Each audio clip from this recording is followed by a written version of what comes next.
Estimados oyentes, en el Reino Unido ha ocurrido un suceso extraordinario. La BBC ha dedicado una semana completa a una cobertura exhaustiva de noticias relacionadas con España. La industria aeronáutica británica también se ha visto inesperadamente sacudida.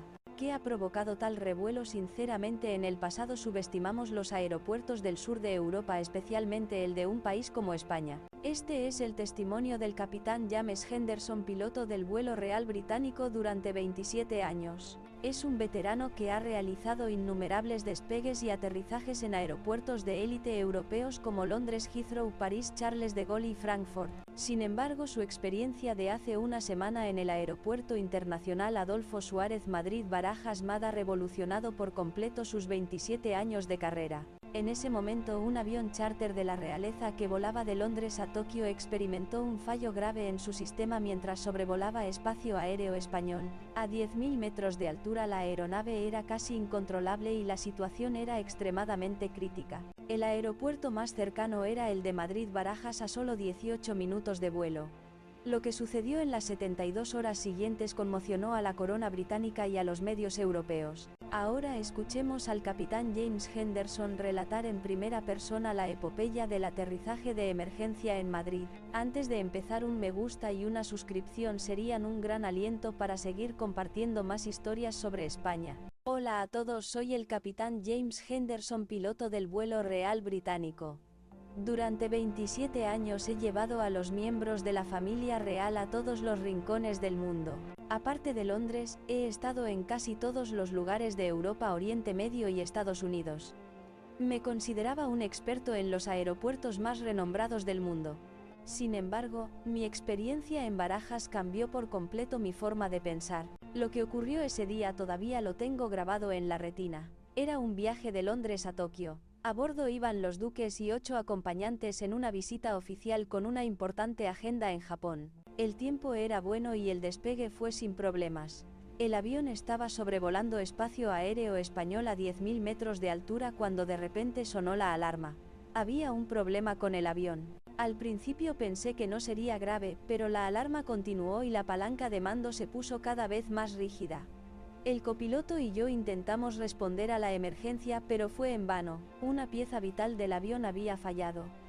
Continuar así era peligroso. Necesitábamos un lugar para aterrizar de inmediato. Consulté el mapa. El más cercano era el Aeropuerto Internacional de Madrid-Barajas, a 18 minutos de vuelo. A Tokio aún le quedaba más de una hora. Por el estado del avión no teníamos otra opción.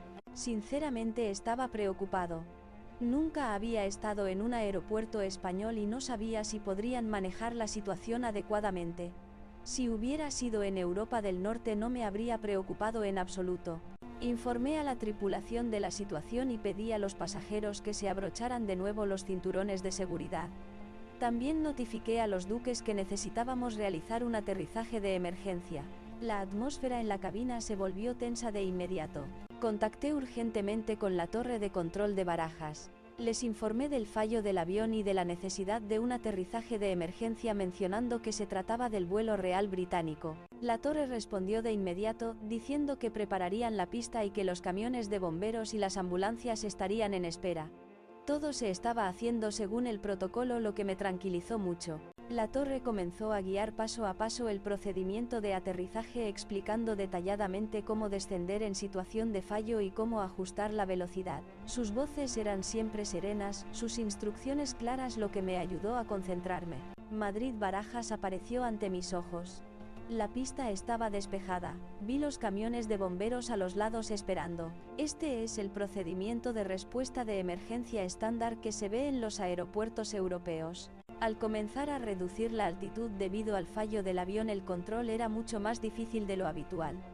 El copiloto y yo nos agarramos a la palanca de mando con todas nuestras fuerzas. La torre continuó proporcionando información de altitud y velocidad, guiándonos en tiempo real. Las ruedas tocaron tierra. Aunque hubo un impacto, el aterrizaje fue relativamente suave.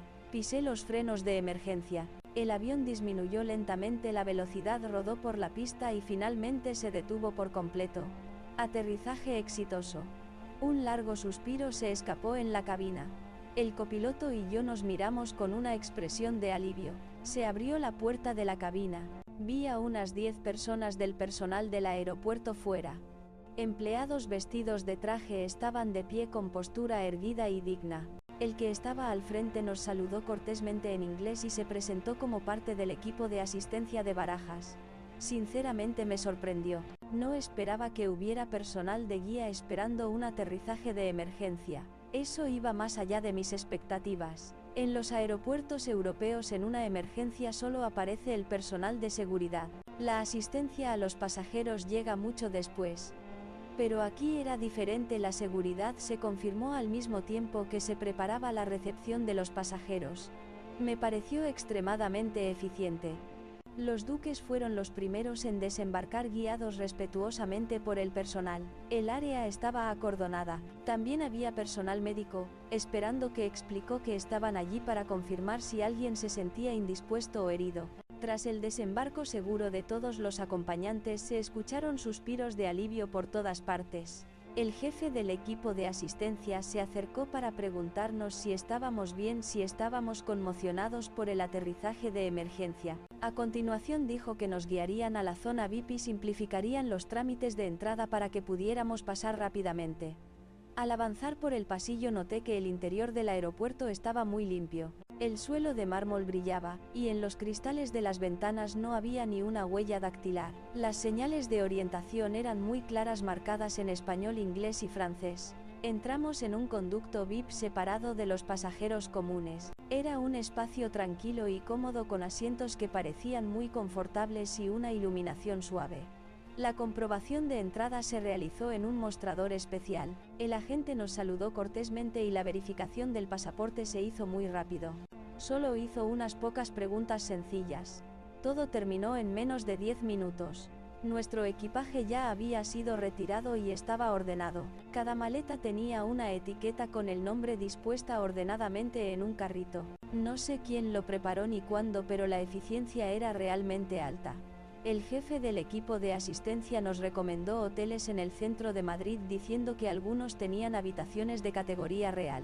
También podían organizar el transporte del aeropuerto si lo necesitábamos. En ese momento me di cuenta de que Madrid-Barajas no solo tenía buenas instalaciones, sino que todo el sistema estaba diseñado para ser extremadamente eficiente. En una situación de emergencia no se alarmaron, sino que actuaron con serenidad y según el protocolo, lo que resultó impresionante. Al salir del aeropuerto pensé, realmente sé muy poco sobre España. Al salir el transporte ya estaba esperando. 5 sedanes de lujo se alineaban, todos impecablemente limpios. Los choferes vestidos de traje y corbata nos saludaron respetuosamente al vernos. Los duques subieron al asiento trasero del primer coche. Yo subí al segundo con el resto de los acompañantes. Al entrar en el coche me sorprendió. Los asientos eran de suave cuero y el aire acondicionado estaba a una temperatura ideal. Lo más sorprendente fue que en el revistero del asiento trasero estaban listos los periódicos británicos de ese día, The Times y The Guardian. No sé quién lo preparó, pero esa atenta consideración me conmovió. Los coches salieron del aeropuerto y tomaron la autopista. El paisaje exterior era completamente diferente de lo que había imaginado. Ante mis ojos se entrelazaba el paisaje de edificios perfectamente alineados con las verdes colinas distantes. Las construcciones se extendían densamente intercaladas ocasionalmente con zonas industriales y campos. La autopista era de 6 carriles, muy bien mantenida, la superficie lisa y las señales claras. La mayoría de los coches eran modelos recientes. Además de marcas de lujo europeas, también se veían muchos coches japoneses y de marcas locales españolas, todos en excelente estado. Le pregunté al chofer, ¿cuánta gente vive en esos bloques de apartamentos? El chofer respondió que en un solo complejo podría haber cientos de viviendas. En la zona de Madrid hay miles de complejos así. Eché cuentas y la densidad de población era asombrosa. El paisaje tras la ventanilla seguía sorprendiéndome. La densidad de edificios a lo largo de la autopista era alta. El separador central estaba plantado con setos pulcros. Sentí que la gestión de las carreteras era muy exhaustiva, muy diferente a las viejas carreteras de Europa. Empezamos a ver el río Manzanares. Al cruzar el puente, la vista nocturna de ambas orillas era espectacular. Como el sol se estaba poniendo, las luces de los rascacielos se encendían una a una. Las luces a lo largo de la orilla brillaban, Entre ellas la silueta de las 4 torres era claramente visible. Solo los puentes que veíamos eran 5 o 6. Uno de los acompañantes murmuró: «Cuando se construyeron esos puentes». Yo tenía el mismo pensamiento. No sabía que España fuera un lugar tan avanzado. Al entrar en el barrio de Salamanca el paisaje volvió a cambiar. Los rascacielos se alzaban y los edificios estaban adornados con llamativos carteles. Aunque era de noche, las calles estaban brillantes y abarrotadas de gente. Los vehículos también pasaban sin cesar. Al detenernos en un semáforo vi a la gente cruzando el paso de cebra, oficinistas de traje, estudiantes y familias paseando juntos. Había todo tipo de gente, pero me fijé en un detalle: las mujeres podían caminar solas con libertad. Eran más de las 8 de la noche, pero no mostraban ninguna inquietud. En Londres, salir sola por la noche requiere precaución, pero aquí era tan natural. Le pregunté al chofer: ¿es seguro salir sola por la noche? El chofer respondió que la seguridad en España es muy buena. Muchas tiendas abren hasta tarde y la policía patrulla con frecuencia. En las calles se veían por todas partes tiendas de conveniencia iluminadas con el cartel de abierto 24 horas. Había una en cada manzana más o menos. El chofer dijo que solo en Madrid hay miles de tiendas de conveniencia. Incluso de madrugada se puede comprar lo que se necesite y usar diversos servicios. Los coches llegaron frente al hotel. Era un rascacielos. La entrada era lujosa. Empleados uniformados esperaban en la puerta. En cuanto nuestro coche se detuvo, se acercaron de inmediato para abrir las puertas. Al entrar en el vestíbulo me quedé impresionado. Era un espacio alto y espacioso. El suelo de mármol brillaba y la lámpara de araña de cristal era deslumbrante. No tenía nada que envidiar a un hotel de lujo de Londres. El director del hotel salió a saludar. Su inglés era muy fluido. Dijo que era un honor recibir a la comitiva de la realeza y que habían preparado la suite de la última planta. Subimos en ascensor hasta el piso 50. El pasillo estaba en silencio alfombrado sin que se oyeran pasos. Al abrir la puerta de la suite era un salón espacioso. El sofá y la mesa estaban dispuestos con elegancia. A través de la ventana la vista nocturna de Madrid se extendía sin obstáculos. Me acerqué a la ventana. Mirar Madrid de noche desde la altura del piso 50 era realmente espectacular. Las luces se extendían sin fin, el tráfico se movía, los edificios brillaban. Comparado con la vista nocturna de París o Londres, era otro tipo de escala abrumadora. Me quedé mirando por la ventana durante un buen rato. En algún lugar de ese mar de luces, millones de personas vivían, trabajaban, estudiaban y pasaban tiempo con sus familias. Todo se veía desde mi posición. Entré en el dormitorio. Había una cama king size y muebles de alta gama. El baño era espacioso, decorado con mármol. Las toallas estaban perfectamente ordenadas. Mientras estaba organizando el equipaje, sonó el timbre. Era el servicio de habitaciones. Un empleado trajo una cesta de frutas y bebidas diciendo que eran un obsequio de bienvenida del hotel. La fruta estaba muy fresca y las bebidas frías. Decidimos cenar en la habitación.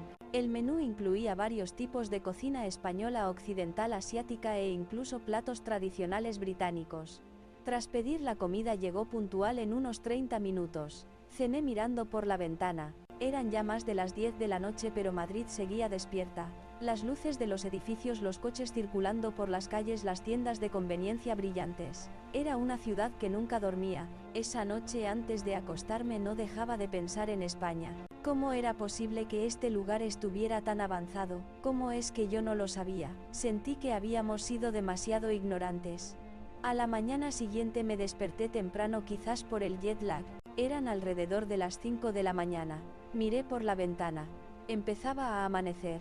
La mañana madrileña estaba a punto de comenzar. Abrí las cortinas y me quedé en la ventana. Vi que en la calle de abajo ya había gente activa, personas con ropa deportiva corriendo y otras que parecían ir al trabajo. Aunque era de madrugada, la ciudad estaba despertando. Me di una ducha, me vestí y decidí ir a desayunar al restaurante del hotel.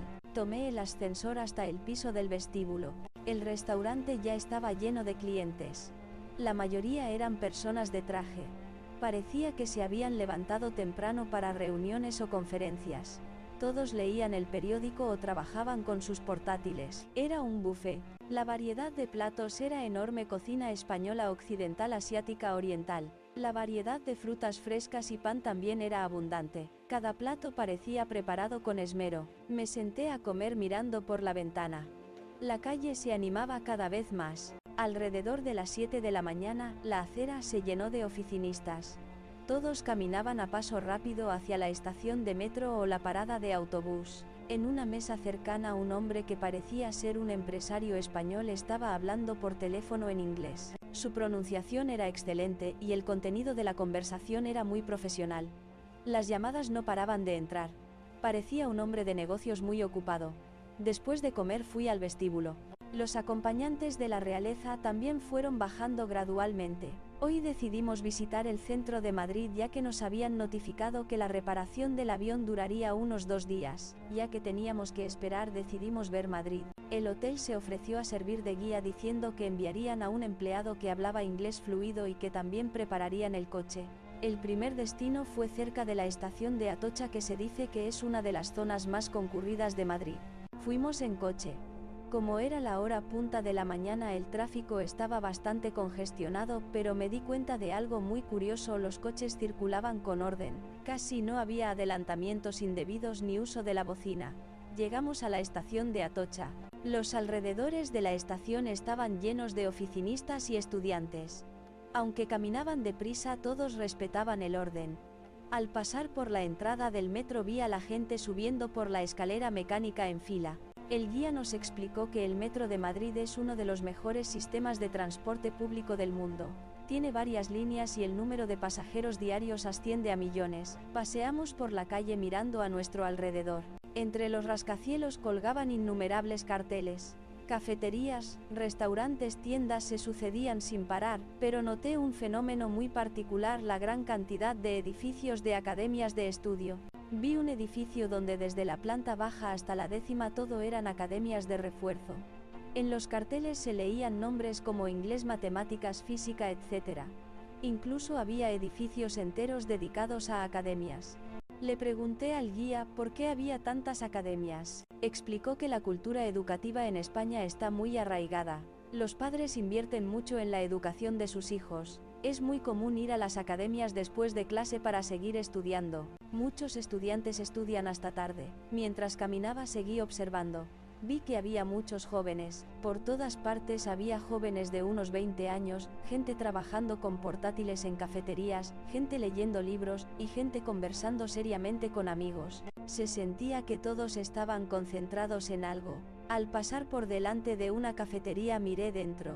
Los asientos junto a la ventana estaban todos ocupados. La mayoría de la gente estaba sola. Algunos tenían libros gruesos abiertos y estaban estudiando, y otros tecleaban en sus portátiles. No era de madrugada ni fin de semana, sino una mañana de día laborable. Verlos estudiar con tanta seriedad era impresionante. El guía continuó explicando que los jóvenes en España se esfuerzan mucho para prepararse para el mundo laboral. Después de graduarse de la universidad, a menudo es difícil encontrar un trabajo ideal de inmediato, por lo que estudian para obtener certificaciones o aprender idiomas. La competencia es feroz, por lo que deben autoformarse constantemente. También visitamos una gran librería. Era una librería grande y multifuncional en el centro de la ciudad. El tamaño era enorme. La altura del techo parecía superar los 10 metros. Las ocupaban paredes enteras. Se dice que tienen más de 100,000 volúmenes. Al entrar, cientos de personas leían en silencio. Había estudiantes, oficinistas, ancianos de un amplio rango de edad. Todos estaban concentrados leyendo y muchos tomaban notas. Caminé entre las estanterías examinando los títulos. Encontré muchos libros sobre gestión empresarial, crecimiento personal y tecnología. Sentí que los libros prácticos eran más numerosos que las novelas o los libros de humanidades. Un joven estaba leyendo un libro original en inglés. Otro, que parecía un estudiante universitario, tecleaba en su portátil con un libro de diseño urbano abierto. Los asientos estaban casi todos llenos. Era difícil encontrar un hueco. Me sorprendió que tanta gente estuviera leyendo un martes por la mañana. En el Reino Unido también hay muchas bibliotecas, pero nunca había visto una escena tan concurrida. Tras aproximadamente una hora salimos. La calle estaba aún más llena. Se acercaba la hora del almuerzo y la zona de restaurantes empezaba a animarse. Elegimos un restaurante y entramos. Era una tasca de cocina española. Estaba lleno de oficinistas. Todos comían rápido y se iban en cuanto terminaban. Parecía que tenían prisa por volver a la oficina. Nos sentamos y pedimos. La comida se sirvió muy rápido en menos de 10 minutos. El sabor era excelente y el precio era más barato de lo que esperaba. Pagar con euros se sintió muy económico. Mientras comía vi por la ventana motoristas de reparto que no paraban de ir y venir. Parecía que estaban entregando pedidos. El guía explicó que la cultura de la comida a domicilio en España está muy desarrollada. Se puede pedir con una aplicación y llega en 30 minutos. Al salir del restaurante caminamos un rato más por la calle. Vimos mucha gente reunida frente a un edificio. Al acercarnos resultó ser una exposición de robots fabricados por estudiantes universitarios. Un pequeño robot se movía solo esquivando obstáculos. Le pregunté a uno de los estudiantes, ¿dónde aprendiste esto? Respondió que lo había hecho con amigos del club universitario. Aunque el profesor les había enseñado lo básico, la mayor parte la habían aprendido por sí mismos a través de cursos en línea y libros. Esa frase me impresionó. Aprender por sí mismos. Nadie les obligaba, lo hacían por iniciativa propia. Los estudiantes británicos también se esfuerzan, pero no es habitual ver una iniciativa tan proactiva. Por la tarde fuimos a otra zona llamada el Parque Tecnológico de Madrid, PTM. Allí se alzaban rascacielos. Modernos edificios de cristal y acero brillaban bajo el sol. En cada edificio colgaban los nombres de empresas tecnológicas de renombre mundial. Además de empresas españolas también había muchas extranjeras. El guía dijo que este era el centro tecnológico de España. Entramos en el vestíbulo de uno de los edificios. Era amplio y limpio. Oficinistas de traje iban y venían. Había cola frente a los ascensores. Al salir paseamos por los alrededores. El parque también estaba bien diseñado. Entre los rascacielos había zonas verdes donde la gente descansaba. También vimos a algunos oficinistas almorzando de fiambrera. Al caer la tarde regresamos al hotel. Aunque estaba agotado de tanto caminar, mi mente estaba agitada. Todo lo que había visto ese día no dejaba de aparecer: los estudiantes que estudiaban con esfuerzo, los oficinistas que trabajaban sin parar, la ciudad que funcionaba sin descanso. Todo era impresionante. Al entrar en mi habitación me quedé en la ventana. El atardecer de Madrid se desplegaba ante mí. Tras la puesta de sol las luces de los edificios se encendían una a una. La ciudad parecía despertar de nuevo.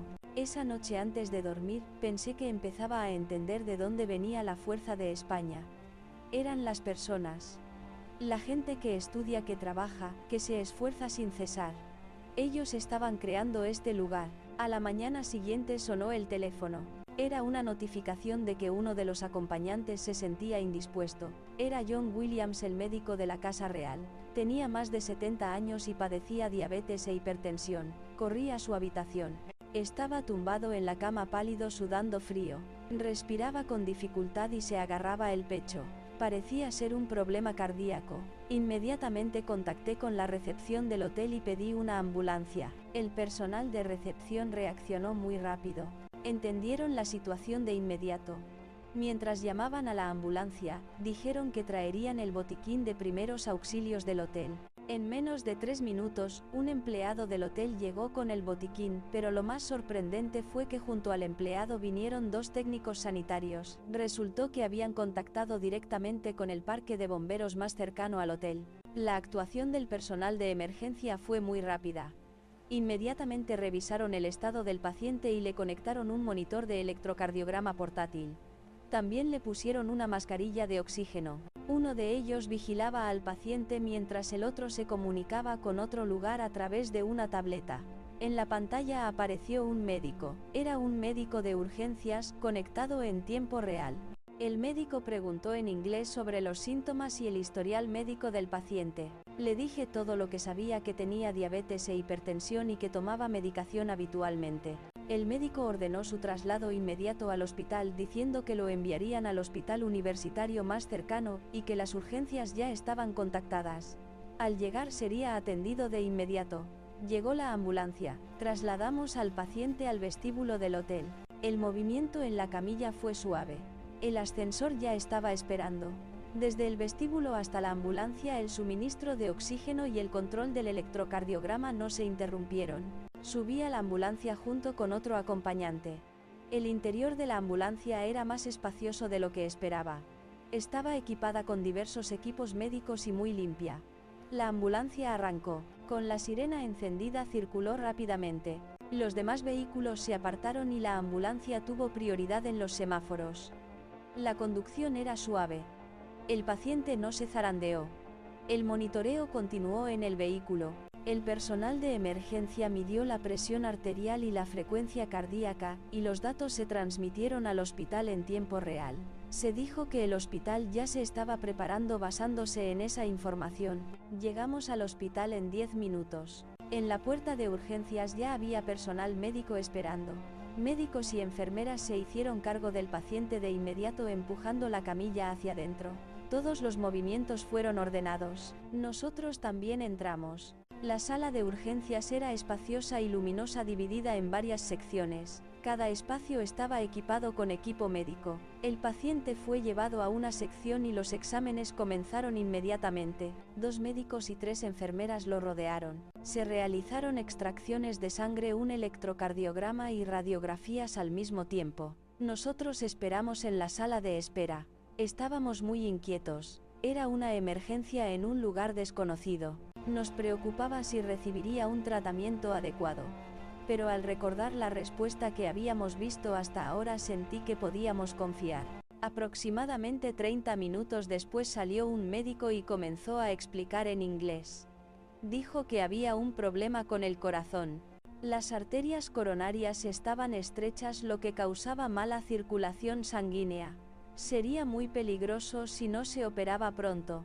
Necesitaba una angioplastia con stent, es decir, expandir el vaso sanguíneo obstruido.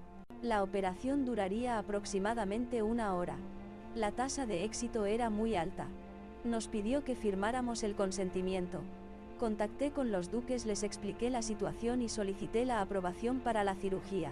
Los duques dieron su consentimiento e insistieron en que se hiciera todo lo posible.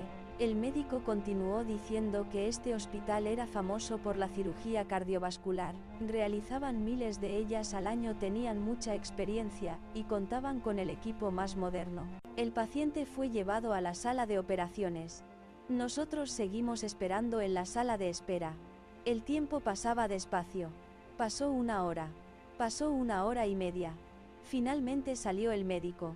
Dijo que la operación había sido un éxito. Habían abierto el vaso sanguíneo obstruido e implantado el stent. El estado del paciente también se había estabilizado. Podíamos ir a verlo. Fue trasladado a la unidad de cuidados intensivos UCI, pero estaba consciente.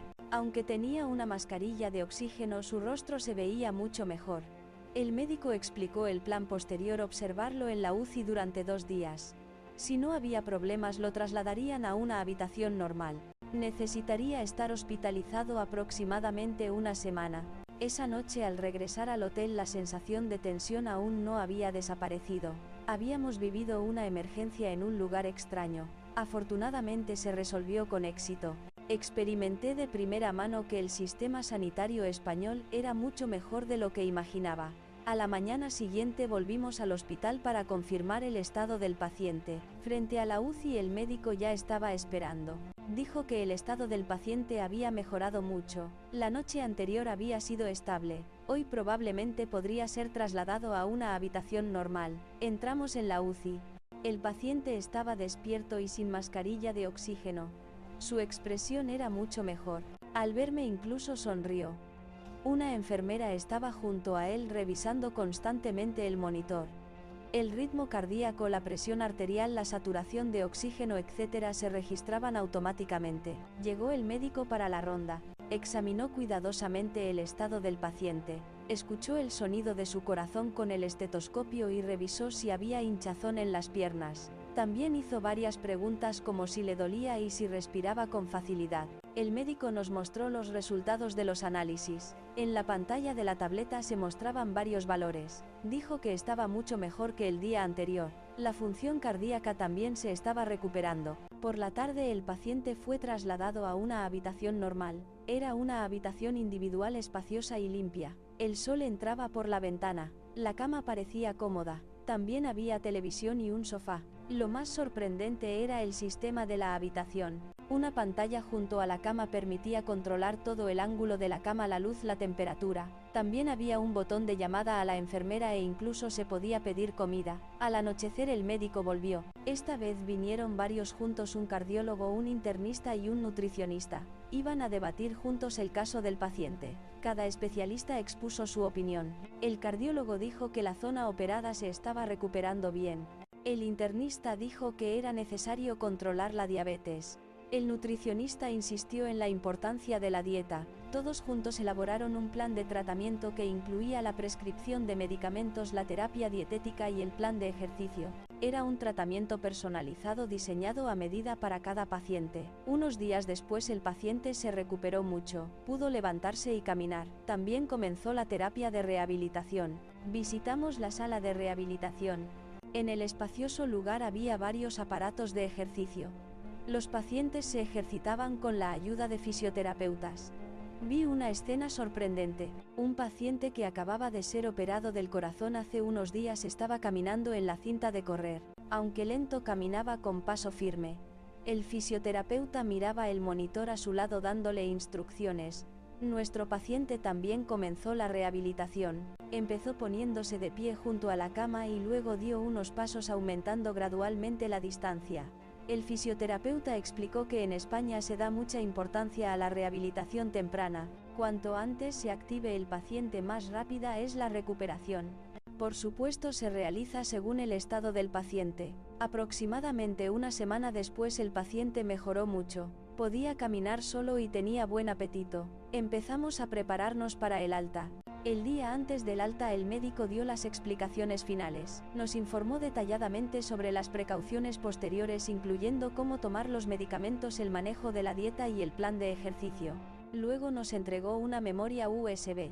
Contenía todo el historial médico, incluyendo imágenes de la cirugía, resultados de pruebas, prescripciones y el plan de rehabilitación, todo ello con traducción al inglés. El día del alta el paciente dijo que en el Reino Unido no se habría recuperado tan rápido. Aquí en una semana podía salir caminando. El personal médico del vestíbulo del hospital vino a despedirnos deseándonos buena salud y diciendo que podíamos contactarles en cualquier momento si era necesario. De camino de vuelta al hotel pensé que el sistema sanitario español era realmente increíble. Rápido, preciso y todo centrado en el paciente. Tras la recuperación del paciente también tuvimos tiempo libre. El avión estaba casi reparado. Decidimos explorar más Madrid antes de irnos. Fuimos a Madrid-Río. A lo largo del río había senderos bien diseñados y carriles bici. Como era fin de semana había mucha gente. Muchas familias habían salido a divertirse tendiendo mantas de picnic y disfrutando del tiempo libre. También había mucha gente montando en bicicleta. Por la noche la gente aumentó aún más. Eran ya más de las 10 de la noche, pero el parque seguía animado. Había mujeres corriendo solas y parejas paseando. No se veía ninguna inquietud. Le pregunté al guía, ¿es tan seguro? Dijo que la seguridad en España es muy buena. Hay muchas farolas en el parque y la policía patrulla con frecuencia. Las instalaciones de conveniencia en el parque también eran completas.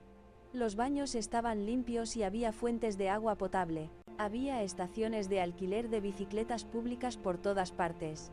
Me paré en un puente observando la vista nocturna de Madrid. Las luces a lo largo de las dos orillas se extendían sin fin. El horizonte de los rascacielos, las luces de los puentes, las luces de los coches en movimiento. Era una ciudad llena de vitalidad. Los duques murmuraron, ¿cómo se ha desarrollado este lugar hasta este punto? Oí que no tienen muchos recursos naturales. El guía respondió, las personas son el recurso. Hemos invertido en educación y desarrollo tecnológico para llegar a donde estamos hoy. También fuimos a la zona de Malasaña, conocida como el centro de la moda joven. Aunque era de noche, las calles estaban llenas de vitalidad. Tiendas internacionales y puestos de comida callejera brillaban con luces. Personas de diferentes orígenes culturales se cruzaban libremente. Descubrimos un lugar que vendía chocolate con churros con un toque moderno y entramos por casualidad. El dueño era un joven muy orgulloso de su producto. Le pregunté por qué eligió emprender aquí. Dijo que este lugar estaba lleno de oportunidades, era seguro y la gente era amable. Con esfuerzo se pueden realizar los sueños. Le pregunté qué pensaba España de los extranjeros. Dijo que España es muy acogedora con los extranjeros. Aunque el idioma pueda ser una barrera al principio, la gente está dispuesta a ayudar. Los españoles son muy abiertos. Caminamos por la calle un rato más. También vimos templos antiguos. Me sorprendió que en una ciudad tan moderna hubiera templos con tanta actividad. El guía explicó que España garantiza la libertad de culto. Varias religiones conviven en armonía. Fuimos a una tienda de conveniencia. Eran ya las 11 de la noche, pero los clientes no dejaban de entrar. Había estudiantes, oficinistas, ancianos, todo tipo de gente. Hablé con el empleado de la caja. Era un estudiante universitario que trabajaba a tiempo parcial para pagar sus gastos. Estudiaba de día y trabajaba de noche. Dijo que quería salir adelante por su propio esfuerzo. De camino de vuelta al hotel, los duques dijeron que los jóvenes de este lugar estaban forjando su propio futuro. Nadie les obligaba. Lo hacían ellos mismos. Volví a mi habitación y miré por la ventana. Ya había pasado la medianoche, pero Madrid seguía despierta. Las luces de los edificios, los coches circulando por la calle, la luz de las tiendas de conveniencia. Era una ciudad que nunca dormía. Hice un resumen de mis experiencias de estos días: el servicio perfecto del aeropuerto, el excelente sistema sanitario, las calles seguras, la gente que vive con esfuerzo. Todo era impresionante. Sentí que sabía muy poco sobre España. Ahora entiendo por qué el mundo entero está prestando atención a España. Llegó el día de regresar a Londres. Recibimos la notificación de que el avión estaba reparado. Al hacer el equipaje en el hotel sentí algo de pena por irme. Los empleados del hotel vinieron a despedirnos. Aunque solo estuvimos unos días, nos habíamos encariñado. Todos los empleados fueron muy amables. No hubo ningún inconveniente. De camino al aeropuerto miré por la ventana. La mañana madrileña se desplegaba ante mí. Oficinistas, estudiantes. Aunque estaban ocupados, se movían con orden. Llegamos a Madrid-Barajas, el mismo aeropuerto donde aterrizamos de emergencia hace unos días. Esta vez pudimos pasear con calma. Visitamos la zona de tiendas libres de impuestos del aeropuerto. El tamaño era enorme. Además de tiendas de marca, también había productos típicos españoles. Había mucha gente comprando sin parar. Había una tienda que vendía jamones ibéricos de alta calidad. El dependiente nos invitó a probarlo. El sabor era excelente. Compré varias piezas para llevar al Reino Unido.